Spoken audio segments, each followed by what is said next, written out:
नमस्कार। मैं न्यूट्रिशनिस्ट सरिंदर सिंह वालिया आप सबका अमन हेल्थ गाइड यूट्यूब चैनल पर स्वागत करता हूं। दोस्तों, आज जानेंगे कि क्या कैंसर से बचा जा सकता है या कैंसर होने से रोका जा सकता है। तो चलिए हम इस बारे ही आज बात करते हैं।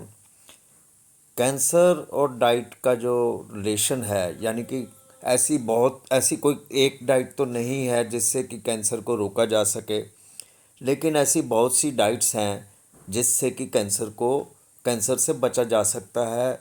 ऐसी डाइट्स हैं जो कैंसर होने से हमारे को बचा सकती हैं और या फिर कम कर सकती हैं, उसके रिस्क फैक्टर को कम कर सकती हैं और ख़त्म भी कर सकती हैं। तो जानते हैं ऐसी ही डाइट्स के बारे में। सबसे पहले हमें ये जानना होगा कि अगर हमारा इम्यून सिस्टम जो है वो हमारा ख़राब हो जाता है या वीक हो जाता है तो हमारे को कैंसर होने के चांसेस बढ़ जाते हैं। लेकिन हमारे इम्यून सिस्टम को हम इंक्रीज़ कैसे करें? तो प्रोटीन रिच जो फूड्स है ना, वो अगर हम लें तो हमारा इम्यून सिस्टम जो है वो स्ट्रॉन्ग हो सकता है। और जो कुपोषण है ना, ये भी एक बहुत बड़ी जड़ है कैंसर को बढ़ावा देने में। सो कुपोषण से हमें बचना चाहिए और वह डाइट जिसमें फाइबर बहुत ज़्यादा हो वो हमें ले लेना चाहिए। वो क्योंकि जो हाई फाइबर डाइट है ना, वो जो कोलन की कैंसर होती है, यानी कि बड़ी आंत की कैंसर जो होती है, उसको उससे हमारे को बचा सकती है ये डाइट। और sufficient amount of vitamin C अगर हम लेते हैं तो वो भी हमारे स्टमक के कैंसर, लंग्स के कैंसर, ब्लैडर या लैरिंक्स यानी गले के कैंसर से हमें बचाव मिल सकता है। इसके अलावा अगर हम प्लांट बेस्ड फूड लेते हैं या फिर हम फ्रूट्स और वेजिटेबल्स खूब लेते हैं तो इनमें एंटी कैंसर एजेंट्स होते हैं और या फिर ऐसे रसायन होते हैं जो कि हमारे हमारे बॉडी के अंदर कैंसर को डेवलप होने से रोक सकते हैं।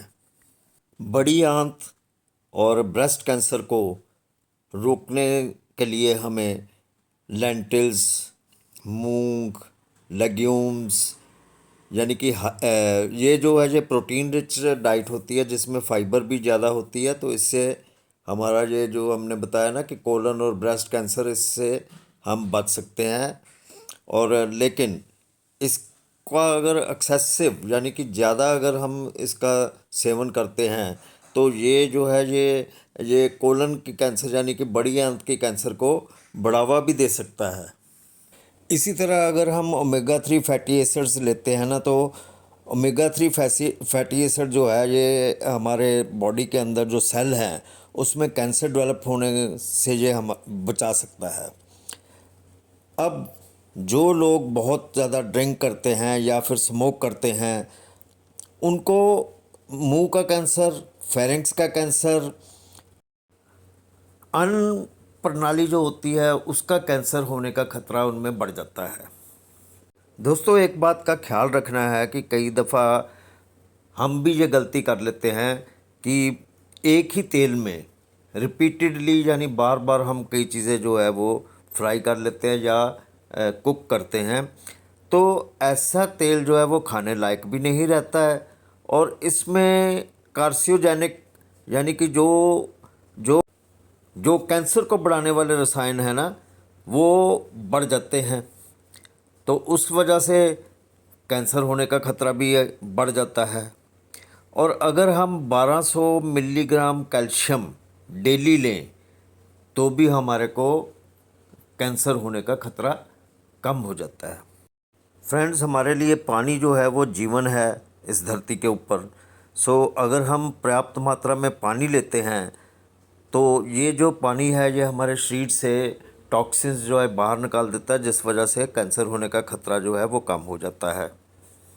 लेकिन दोस्तों, अगर हम कार्सियोजेनिक फूड जो है वो कम मात्रा में लेते हैं, जैसे कि बटर्ड पॉपकॉर्न यानी मक्खन वाला पॉपकॉर्न जो होता है, या फिर सूअर के मांस के पतले पतले टुकड़े जो होते हैं वो नमक के साथ लगा के खाए जाते हैं। तो ऐसा जो फूड है ना, उसको कार्सियोजेनिक फूड कहते हैं। और ये अगर कम मात्रा में, जैसे बोला है, कम मात्रा में ले तो कोई ऐसा इतना बड़ा नुकसान नहीं है, लेकिन अगर इसको रेगुलर लेना शुरू कर दें तो ये होने का इससे कैंसर होने का खतरा बढ़ जाता है। सो हर दफ़ा कहा गया कि फ्रूट्स, वेजिटेबल्स, ये जो है ये ज़रूर लेने चाहिए, डेली लेने चाहिए, इससे भी कैंसर होने का खतरा कम हो जाता है। इसके अलावा दोस्तों, ज़्यादा मात्रा में विटामिन सप्लीमेंट्स जो है वो नहीं लेने चाहिए, ये हमारे को नुकसान पहुंचा सकते हैं। ज़्यादा मात्रा में विटामिन ए लेने से हेयर लॉस हो सकता है, सर दर्द हो सकता है और चमड़ी की कई प्रॉब्लम्स जो है वो हो सकती हैं।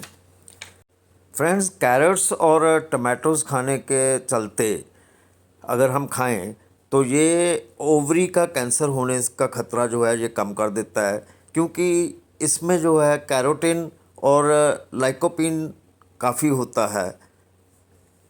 सो दोस्तों, ये थे कुछ टिप्स जिसके अपनाने से हम कैंसर से बचाव कर सकते हैं अपने आप का। उम्मीद है कि आपको मेरी यह वीडियो पसंद आई होगी।